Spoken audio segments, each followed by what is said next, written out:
And the tragedy for the left is the left also has to, rely on mobilization, making a call, 250,000 people in Amsterdam for Palestine. But people don't know each other, they go home after that. The left has to rebuild society. You can't have socialism without society. I agree with the right that your culture has been taken away. I agree with them, but their diagnosis is wrong. It's not the migrant who took it away. And the left, I think, needs to stop saying, no, Wilders, you're wrong. There is nothing called Dutch, or it's not correct. Working class people experience the stripping away of their dignity.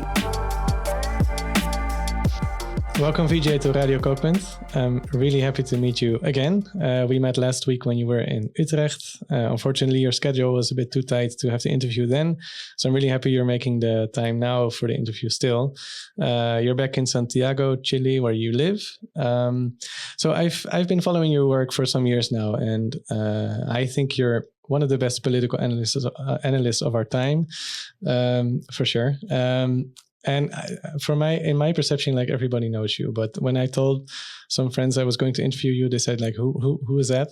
So apparently you still need an introduction. So I will like introduce you briefly, and then I have another question for you. People can know you as a journalist, a writer, historian. You're the author of many different books, among which Darker Nations, A People's History of the Third World, Washington Bullets, Struggle Makes Us Human, Learning from Movements for Socialism. You're the director of the Tricontinental Institute for Social Research. Is it fair to say that Tricontinental is an anti-imperialist think tank? Well, it's a think tank. It's a research institute. Right. I mean, anti-imperialist, I suppose. If you were to say it, that's fine. But you won't confirm it. I'm by way of introduction, I'm very curious to know a bit about your political background. Where and how have you been politically educated and trained? Well, I grew up in Calcutta in India. I was born in 1967. The first decade of my life, when I was obviously not political, was a very important decade in Calcutta, where the left began to assert itself out of a series of struggles, peasant struggles, food struggles, and so on, and won a historical majority in the state elections of 1977. And then the communist-led left ran the state of Bengal for 34 years. From 1977, winning a historic number of state elections. So I grew up in a communist state, and I was effectively trained in the ideas of let's say the Indian Republic, more than anything, because the communists are the great defenders of some of the principles of the Indian Republic, such as we are against sectarianism, against the attack on minorities, particularly Muslims. We don't believe in Hindu supremacy. I was trained in the belief that workers and peasants produce wealth in our society and should get a larger share, and we need to reorganize society in the image of humanity and so on. So I grew up there. I grew up in those struggles. I mean, even though we had a left government, we had a great right-wing force in society.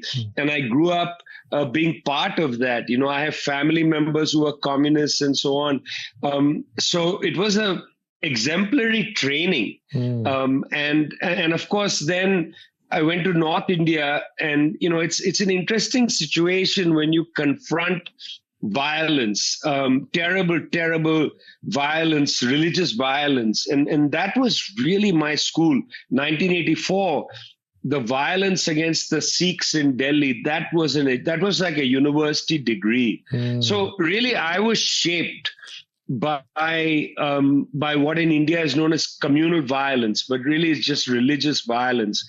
And I'm shaped by that. I'm traumatized in a way by it.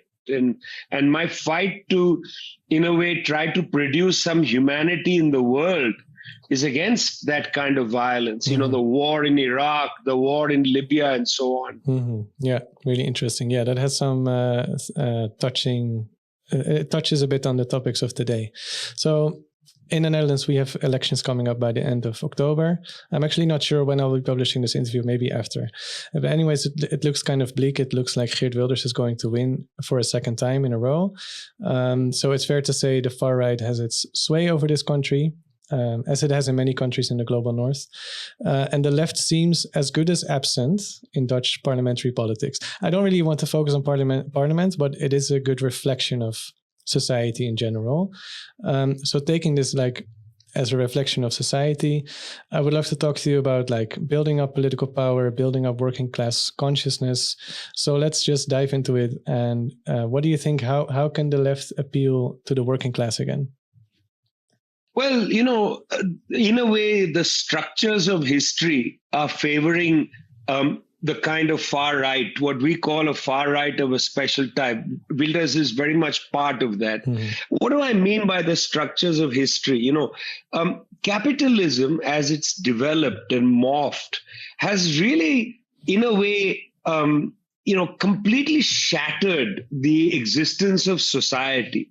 If you are a young person, let's say, anywhere in the world, not just in the advanced, formally industrialized countries like the Netherlands and so on, if you're in these countries, you're a young person, you have a hard time finding a place to live. You have a hard time going and getting an apartment. It's likely that you live at home, or even at the age of 30, you've got a bunch of roommates because it's just too expensive, or you have to live really far from your work and spend hours commuting to get to work.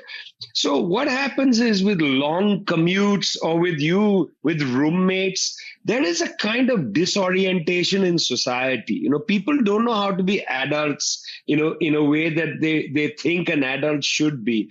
There's a demoralization, and class organizations are simply not available, because if you are an Uberized worker, you don't even know who your fellow workers are. You are articulated through your app with the employer. This disarticulation and demoralization of society, people are atomized, spread out. It's actually that takes you to the phone as entertainment. It's not the phone that creates atomization. Atomization leads you to stand in a train looking at your phone on the way back home, because that's your moment of leisure and entertainment. Because when you get home, you have to take care of an elderly parent, or you have to look after your kids, or you have to, do something in the house. There's no time to just sit back, put the TV on and relax. There's no time. So you're on the phone, atomized, demoralized. It's a moment of leisure. It's wrong how people say, oh, the phone is creating these problems. No, it's a structure of capitalism that's atomized us. And that makes it difficult for class organizations to rally people to their cause. It's much easier for the right of a special type, because they make a claim not to the rebuilding of tangible community, get to know your neighbor, get to know your class.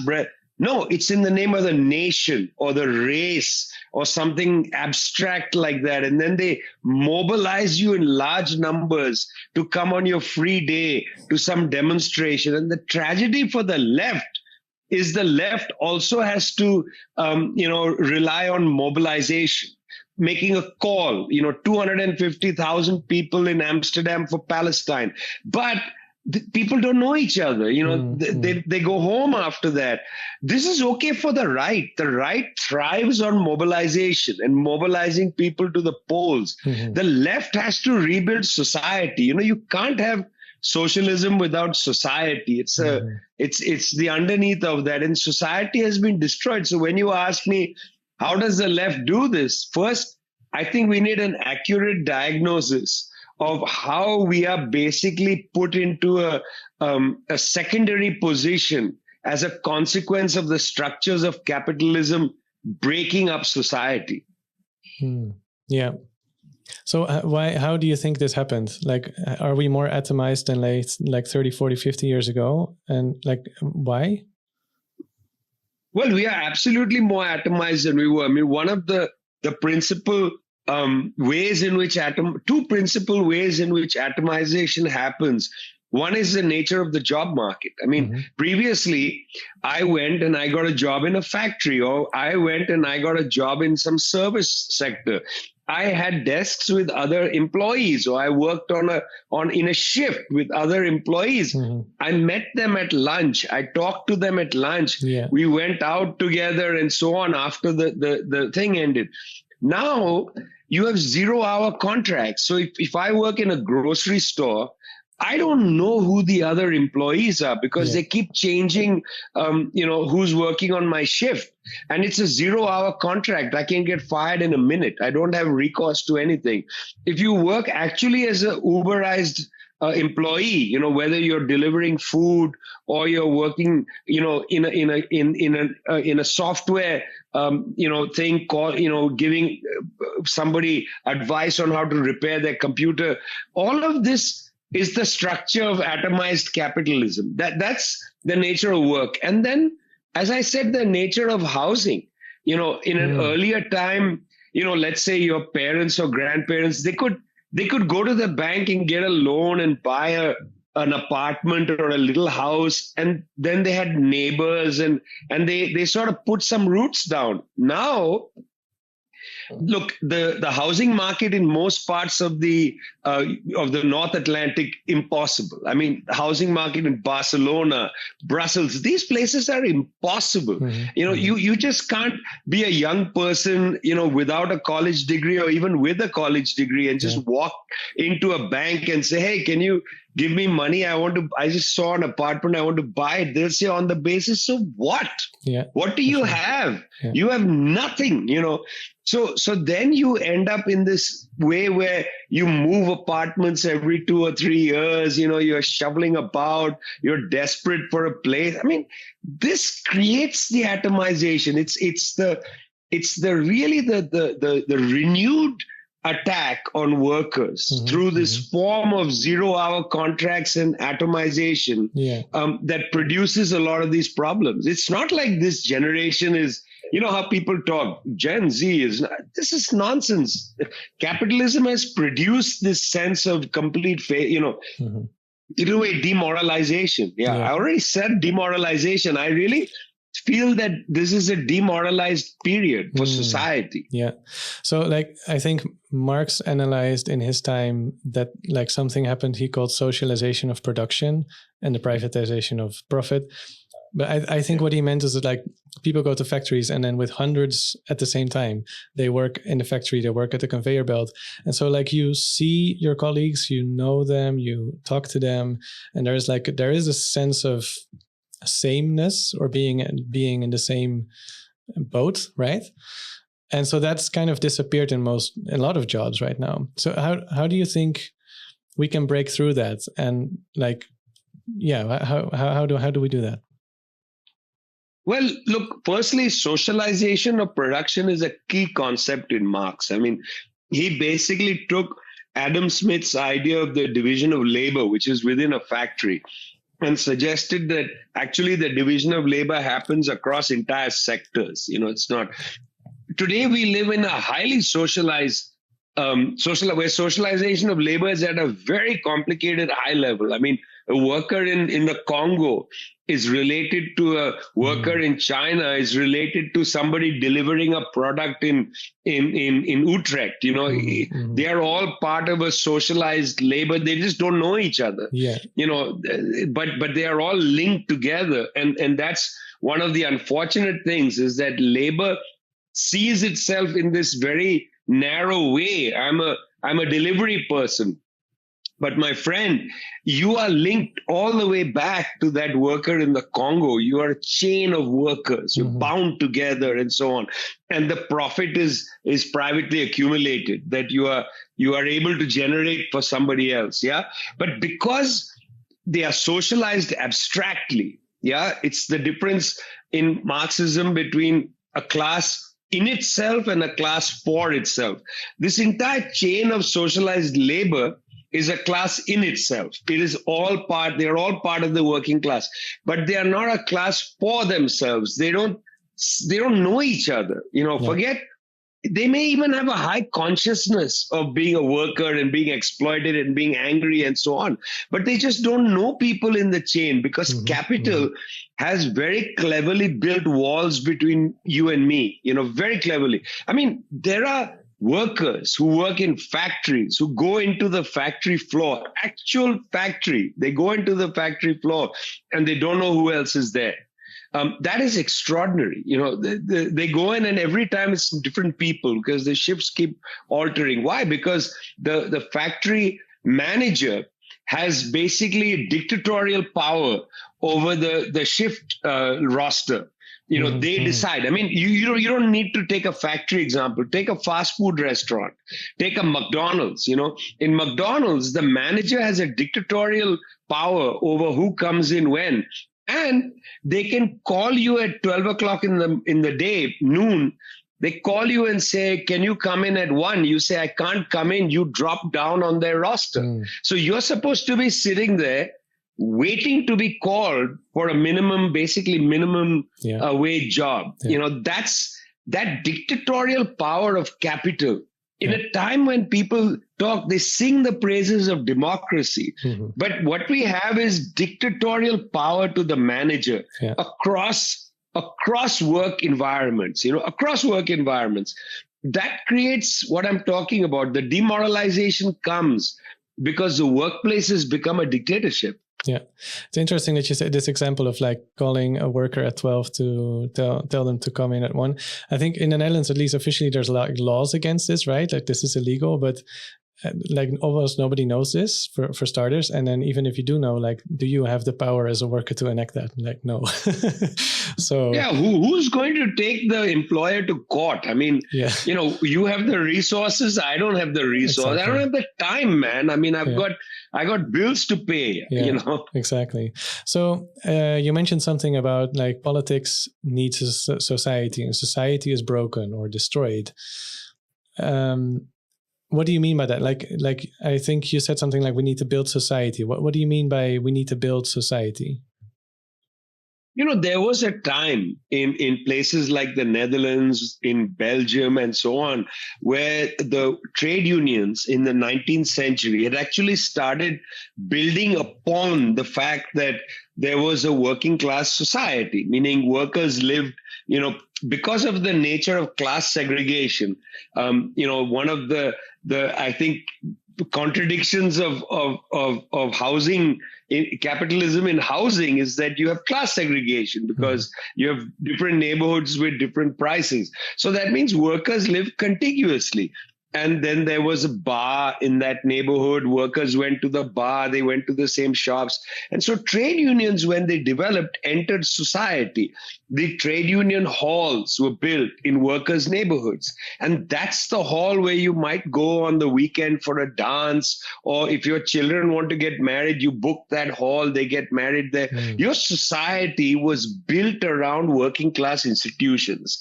And therefore, the trade union could play a role, a direct, important role in the consciousness of people. As trade unions have basically, withered a little bit, the cultural role of the union in working class community has basically evaporated. You don't have these union halls where people go to socialize. You don't have these anymore. What you have is the emergence of maybe the church, the re-emergence of the church as an important institution, with all its ideological contradictions. You may actually have the company come in and do things like, company some company will come in and say, we will sponsor a festival and do a big corporate thing. And you are basically then a guest of a corporation. The great power drink is going to bring you, your whatever it is, this festival in your neighborhood, and you are alienated from it because it's not your festival. You are not you don't go into the trade union hall, volunteer time to build the stage and this. No, it's some corporation that comes in. You just go there, buy the beer, buy the sausage or whatever, enjoy the act on the stage, and you go home. You're like a spectator. It's not your culture. So the evaporation of trade union organization inside society has had an enormous negative impact in most cultures, where trade unions used to have a kind of democratic or democratizing role, in society, used to have. And some of this goes back 100 years. I mean, in Italy, a lot of this was destroyed in the 20s, rebuilt in the 50s and 60s, and then for a second time destroyed, So it's not like we haven't had the experience of the destruction. We've also seen the rebuilding in Italy, in of course in the Netherlands. It was rebuilt after World War II, but it's destroyed again. And now the rebuilding may have to be done differently, because there's no, how are you going to build a trade union of basically Uberized workers? So what's the foundation? So a little bit of it is immigrant workers. Migrant workers have built their own social lives. If you come from Morocco, you have a Moroccan association. You may have an Algerian association or whatever it is. You may have a Surinamese association or an Indonesian association. That's interesting. That's a foundation for democratizing. Why not go into those associations and start a migrant platform? A migrant workers hall, a migrant workers office, not an NGO. That's different. Not a non-profit, but a place where migrant workers can come and meet each other and discuss things. And maybe I play the guitar, you play the drums. Let's start a band. Let's call it, what's the Dutch word for migrant? Migrant. Let's call it migrant. And we go up there and jam and play songs about being migrants in all. I mean, that's what it means to intervene culturally and to build a new society. Yeah. Why do you say not an NGO explicitly? Well, because an NGO will become like a shop. It will provide services. There will be a professional who's probably college trained and not necessarily has the same experience as the migrants, and provide services like come in and those are valuable. Come in and I will help you fill in a form, or you're looking for housing, let me help you. It's generally becomes service provision, which is okay. I'm talking about something different. I'm talking about the migrants building their barn, or their garage, where they can come to the garage, they can open a keg of beer. They have a little bar. They have a license to do that. They have a place to hear music. The children come in and learn guitar, or the children come in the afternoon and somebody does a class for them in Bhasha Indonesian for the kids. And that kind of thing happens, and nobody pays anybody. Like I am a grandfather and I know Bhasha Indonesian, so I volunteer with a grandmother from thing to run a class for the kids. It's not a pay thing. It's a community thing. And that's why I don't think an NGO can do it, because an NGO will be more bureaucratic, So what I'm hearing you say is like the focus could be much more on social, cultural spaces to provide for the working class. I mean, yes, and absolutely, because look, we're talking about culture. I mean, why does the far right of a special type appeal to people? They appeal on cultural grounds. They come in and they say, your culture is disappearing. There's so many migrants. Well, that's interesting. That's an interesting argument. I would like to take that argument further. Okay, your culture is disappearing, but why? Why do you feel alienated as a Dutch, whatever it is, originally Dutch person? Why? It's not because some Surinamese is coming, because you colonized Suriname. So they are just, in a sense, think that Holland is their home because you went there and told them Holland is your home. They are not your problem. Your problem is capitalism. That's actually hollowed out your culture. They want to sell you cut price Zara clothes. They want to. where's what is Dutch, man? What does it even mean anymore? Is it a kind of cheese? Is it Philips? I mean, Philips transistors. By the way, Philips was owned by Karl Marx's family, a relative of Karl Marx. But anyway, what does it mean to say that Holland is being taken away from us? What Holland? Mm-hmm. And who took it away? It's correct. I agree with the right of far type that your culture has been taken away. I agree with them, but the diagnosis is wrong. It's not the migrant who took it away. It's that capitalism has ruined your ability to even live in a proper rented accommodation, and you don't have a good job and so on. I agree. The issue is they have the wrong diagnosis, and the left, I think, needs to stop saying, no, Wilders, you're wrong. There is nothing called Dutch, or it's not gone away. It's not correct. Working class people experience the stripping away of their dignity in this era. So you have to really hug that. Yeah. Don't push that away. Hug that. But their diagnosis is wrong. You see, they take the low road and argue it's the migrant who stripped your dignity. It's not correct. Your dignity has been stripped, but it's that other thing over there, which is not allowing you and your children to live a proper life. They are desperate. And also, hey, listen, Dutch food and so on. There was a very interesting, humorous conversation. This comedian went on to a far-right rally, Tommy Robinson rally in Britain, yeah? And he was asking people, what's your favorite British food, yeah? Very funny thing. And he's asked people, what's your favorite? Well, a Sunday roast. Well, yes, that's a very important part of, post-war British cuisine. And then he said, give me a second one. And the guy said, a curry.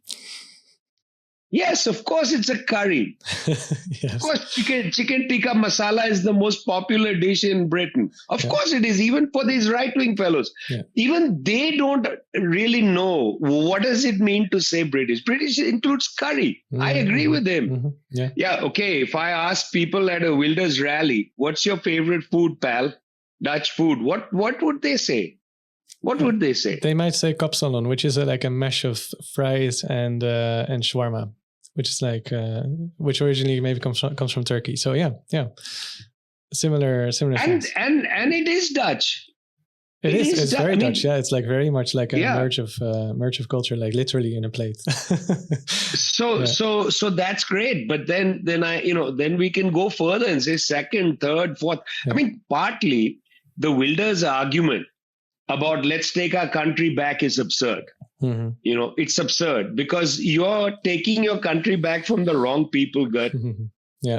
So I wanted to clarify something. You mentioned the far right of a special type. Could you briefly explain what you mean by that? And then I would like to go on to how you think this social cultural work that you mentioned, how does that contribute to building political power? You see, firstly, after the emergence of fascism in Italy in 1922, every phenomena that resembles Mussolini's fascists is given the name fascist. Yeah. In fact, we didn't call the Nazi party fascists at the time. They were known as the Nazis because that was the name of their party. So we now throw the term around Nazi, fascist, and so on, and very loosely. Yeah. Look, the reason I don't think it's valuable is that the times are different. So we need a new way of understanding the rise of the far right, which is precise. So when the fascists arose in Italy or the Nazis arose in Germany, at that time, the workers' movement was very strong. There were strikes of hundreds of thousands of people in Berlin. Hundreds of thousands of people on strike. In Italy, in Turin, waves of strikes in the 1920s after the March on Rome. Yeah, but before as well, waves of strikes in northern Italy. So, the fascists and the Nazis emerged as a instrument to smash down and effectively break up the strength of the workers' movement. They emerged to defend capitalism against the workers in the name of a kind of socialism, because Mussolini was the head of the Socialist Party, and Hitler called his movement the National Socialist Movement. Yeah, in the name of quote unquote socialism, they came in to smash socialism. That was what they did. In our time, after the collapse of the USSR, and after the emergence of what is known as globalization, we have seen in the North Atlantic world a hemorrhaging of basically life chances and opportunities. The hemorrhaging happened because these parts of the world quite willingly exported their industries to the poorer regions of the world, a lot of it to Asia or parts of Latin America. They exported their industries thinking that that'll be fine. Well, when you export industries, the owner of the industry benefits, but the people who used to go to work there and earned wages don't benefit. So this did benefit some people in Netherlands, the rich who owned the means of production and sent their factories to Mexico. They benefited, but the people who used to work in that factory lost their jobs. So you have growing inequality as a consequence of globalization, and you have, in fact, the weakening of the workers' movement, not the strengthening. Yeah. And in this period, you see that in countries that have formal democracies, there's a crisis because the parties that used to govern and were the parties of globalization effectively lost their ability to attract a mass base. They just had no ability, because what are you going to go and do? You're going to go and run for office and tell people we are going to do more austerity. We are going to screw you more. No, you can't. You have to either lie to them, and say, no. Or you have to say, look, there's an even more dangerous force. Yeah. Okay, so the old parties became either liars, some I can name them, but we don't need to, or they became people who said we are better than the alternative. Yeah. And then you have the emergence of a far right of a special type, which effectively is run around charismatic people, whether you like them or not. They are charismatic people who basically go to the disoriented working class, and especially in the North Atlantic, the older level working class, people over 40 who lost their jobs and can't get other jobs, and say to them, your lives have been destroyed because these people opened the doors to migrants. Yeah.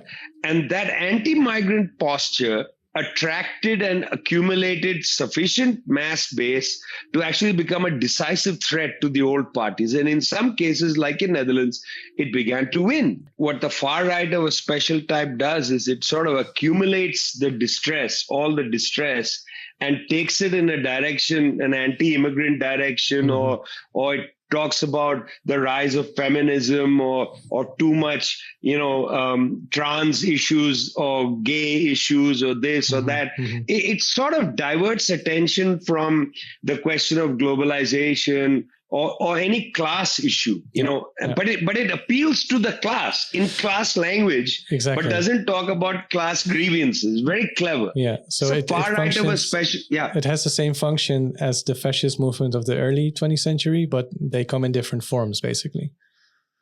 Yeah, and the reason I tend to feel that the term fascist doesn't apply, because the term when you use the term fascist, people get lazy. They don't actually try to analyze what this far right of a special type is. They think, it's a cognate of the fascists, and then they run quickly back to the old neoliberals and say, help us, we'll join you in an alliance against these people. In fact, in my opinion, then neoliberals are as malevolent, if not more malevolent, than these far right of a special type. Because in a sense, the far right of a special type looks more devious, but it's pretty harmless in terms of, trying to create a new political economy. They don't have a clue. For them, economics is for donkeys. They have no clue. They basically operate like neoliberals once they get into office. So I don't see them as some enormously dangerous force. I think to demonize the mass base of the far right of a special type is actually completely counterproductive, because that leaves you then lost. Then you've actually accepted their polarization, and the left becomes the group of migrants, people who are trans, gays and lesbians and so on. You've accepted their terms of polarization. We have to reject the terms of polarization. There is no such thing as a party of homosexuals and migrants. That's ridiculous. We are the party of everybody, of humanity.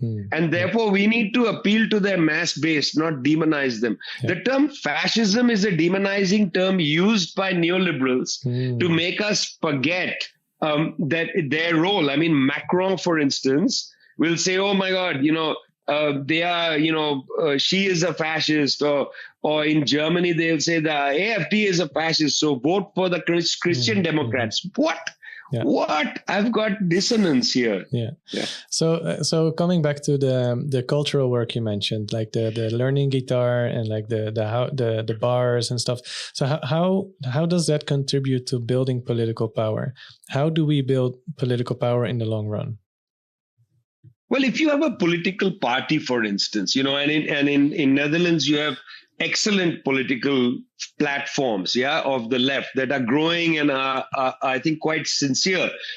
I can't pronounce one of them. It's got a number B1. Bijeen. Bijeen, and then De Vonk and so on. These are sincere people trying to build something. Okay, they may disagree on X, Y, Z, but they are sincere people trying to build something. But they are building something in the electoral domain. What is their mass base? It'll turn out, if you ask the question, what's the mass base? It'll be a kind of disaffected petty bourgeoisie.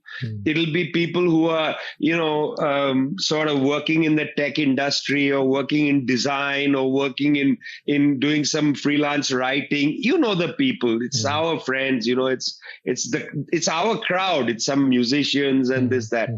But what it's not the masses of people in society. They are not going to come to a De Vonk. So how do you reach them? Well, you got to build society. You got to go out there and work with people to build their own cultural institutions. You got to show people that it's possible. There's a vacant lot over here. And there's a guy who owns some sort of bar nearby.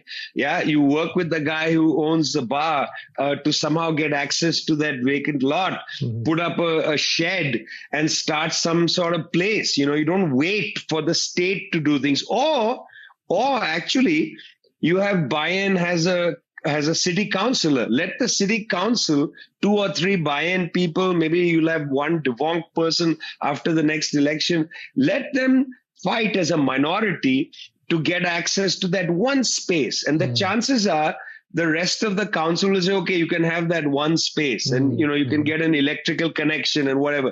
And you start building something in one place. That's a community center. It's a community center. It's a drop-in center for kids after school. It's a this, it's a that.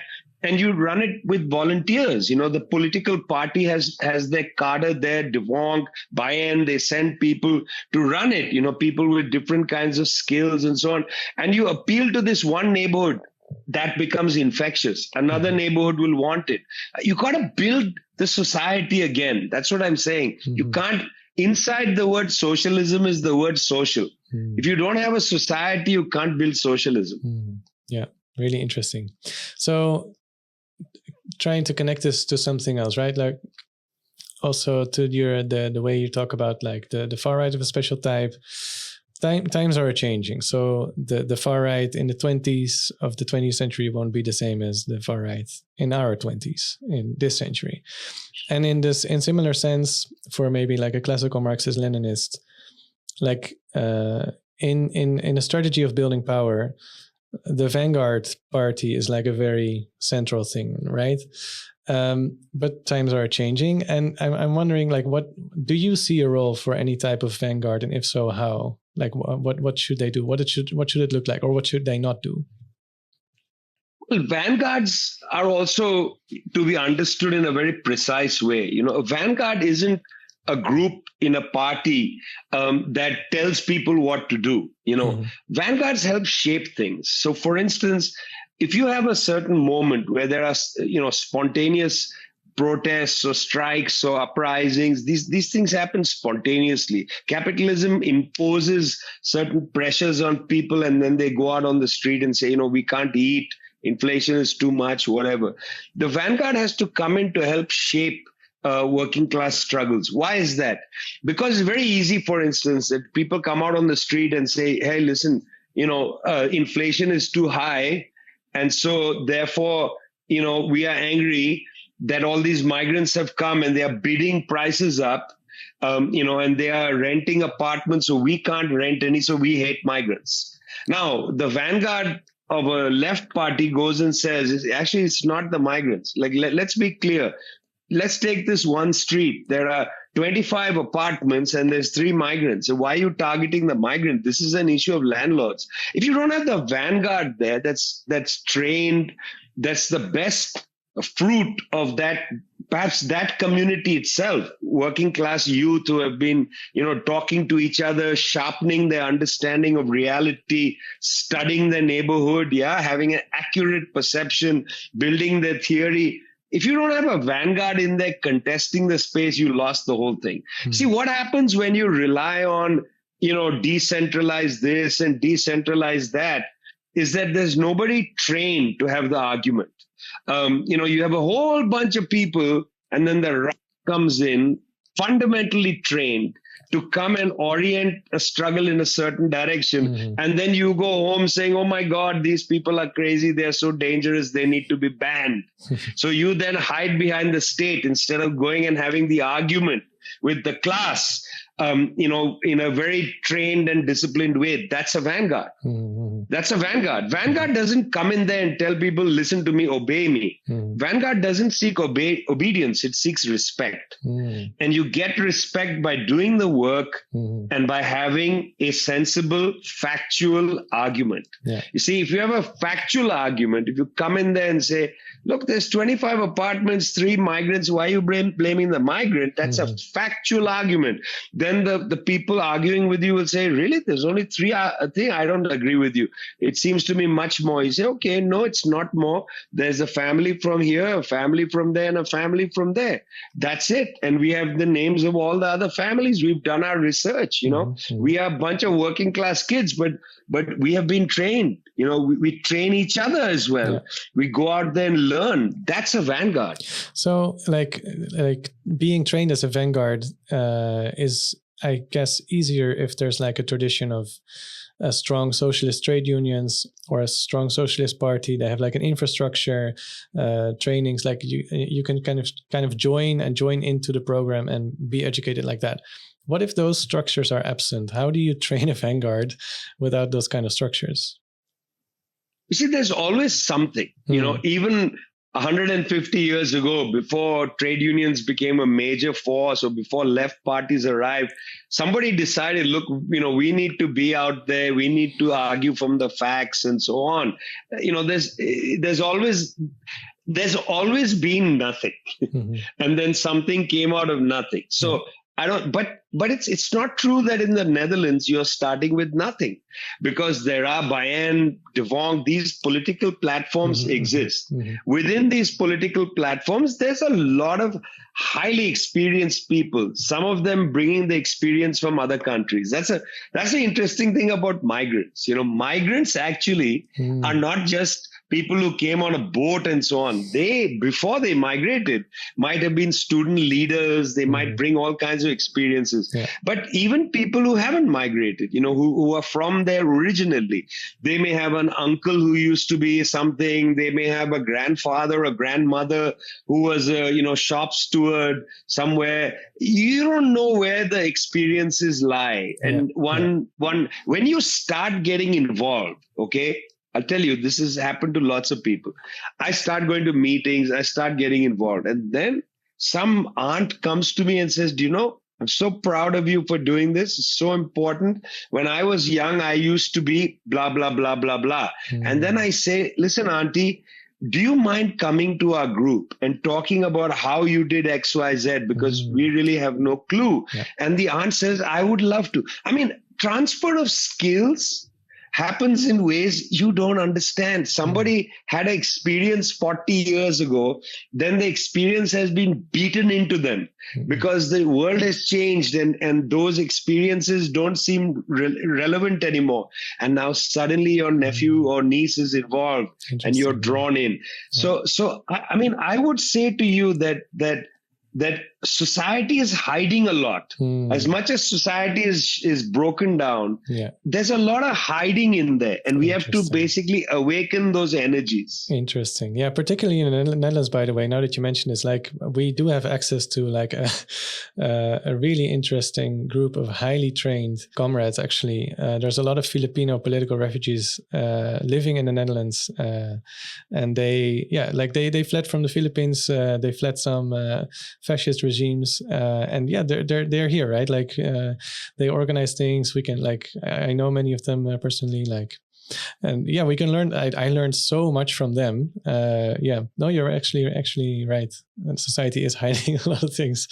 I think we're sort of running out of time. Do you have time for one more question? But before you ask that question, I also want to remind you that the train workers in Netherlands shut the country down just this year. So there are capable unions. I mean, it was a 24-hour strike, and that was amazing. I mean, whatever the issues are, somebody knows how to do things. Yeah. Well, my question actually ties into that. Like 1 or 2 weeks ago, something really interesting happened in Rotterdam, in the port, right? Rotterdam is like one of the most important ports for Europe, at least, maybe even the world. There was a strike by port workers organized by the union for better salaries. At the same time, and this was like actually coincidence, it wasn't planned. At the same time, a group of activists, 800 activists, also blocked the train rails. They blocked trains that transported the goods to Europe, right? Among them, weapons that possibly would go to Israel. And I asked like one of these activists, like, did you know the strike was going on? And they said, no, we didn't know. And then I asked, like, did you try to connect in any way? And they said, yeah, we tried. And like some of the workers were sympathetic to us and others were not. And I was like, this is like interesting. Like, and I'm interested in how you see this, because I struggle to see this type of action, even if you do it once a month, the blocking the trains, I mean, I struggle to see how it builds political power. At the same time, I think it's important that it happens. Because if you block transport of weapons to Israel, that's like, there's a genocide going on. It's important that it happens, right? But at the same time, like, are you alienating the actual workers of the port? Like, how do you see this? So one of the things I would do for you actually as a media worker is I would do a series of interviews with veterans of the strikes in Rotterdam in the 1970s. Yes, there was a major strike in 1970, a major strike in 1979. These were wildcat strikes. That means they were not announced and so on. These are amazing epochal. I mean, Rotterdam was or maybe still is one of the largest ports in the world. Why do I know about the Rotterdam wildcat strikes of the 1970s? To be honest, I read about it on my way to Rotterdam. I said, let me learn something about the working class history. Nice. And these things were very interesting to me. So imagine you do a series of interviews, 3 or 4 with veterans, and then transcribe those and make little booklets and let the old guard unionists who are still alive get the booklets, right? Mm-hmm, mm-hmm. You understand? Let them remember what they did. Let them remember their achievement. Yeah, they've forgotten. Many of them today might be voting for Wilders. Mm-hmm, mm-hmm. Let them remember where they were. Remind them, rub it in their face that, comrade, at one time, you blocked Rotterdam Port, not once, but several times in the 70s. You blocked Rotterdam Port because you believed in something. What do you believe now, my dear comrade, voting for Wilders? What do you believe now? You see, that memory is so important to awaken in people. Like they will say, well, that's different. Now I'm, blah, blah, blah, migrants. Is that really remember that? Remember who you were. Yeah. Just remember who you were. Yeah. And I think that's how you confront culture. Culture has to be confronted. It's not just about politics. Yeah. You see, the culture, something is rotten in the culture, and you have to confront that. Interesting. Okay, to close off, maybe in 1 minute, what's like the most important thing for the left to remember or to realize today? Well, firstly, the left has to have courage today and has to also have humility at the same time. We have to recognize our weakened strength. We have strength, but it's weak. So we have to have courage from our strength, but also humility from our weakness. We must never forget that the left cannot grow as a petty bourgeois force. It has to enter the mass of workers and in some countries, peasants. Not in Netherlands, farmers maybe, workers and farmers, but that is our class. We can't be a movement of the petty bourgeoisie, students and disaffected urban people, and so on. No, we have to look to the workers. That includes migrant workers and so on. It's courage and humility and not forgetting our roots in the working class. Yeah, great. Vijay Prashad, thank you so much for your time, for your words. I'm going to let you go now. You undoubtedly have a lot of things to do. I hope to see you again sometime. Thank you so much.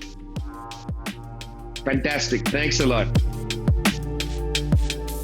Nederland heeft heel hard onafhankelijk linkse media nodig, maar dit kunnen we niet alleen doen. Om dit fulltime te kunnen doen, zonder adverteerders, hebben we jouw steun heel hard nodig. Je kan al steunen vanaf €2,50 per maand via Patreon. Je kan ook eenmalig doneren via Buy Me a Coffee. Dankjewel.